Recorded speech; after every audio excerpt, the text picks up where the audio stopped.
Men seni nafsingman.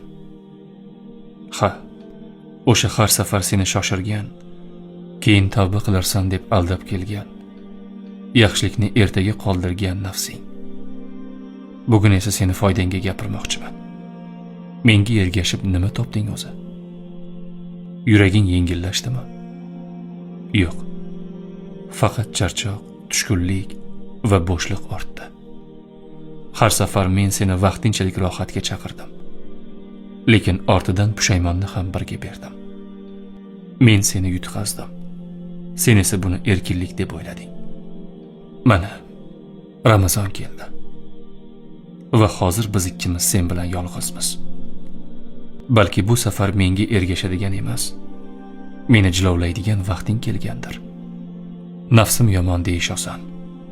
Aslida men sinovman. Agar sen meni boshqarsang, men seni ko'taraman. Agar men seni boshqarsam, seni yiqitaman. Bugun meni dushmanga emas, tarbiya qilinadigan do'stga aylantir. Har safar keyin deganimda hozir de. Har safar gunohga boshlaganimda meni to'xtat. Va meni jilovlashning yo'li ham bor. Ruhni tarbiyalaydigan, qalbni uyg'otadigan ilmlar bor. Shayximizning ruhiy tarbiya kitoblarini o'qish ayni muddao.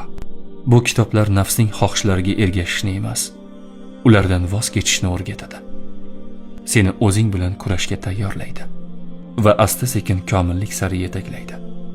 Unutma, men seni nafsingman.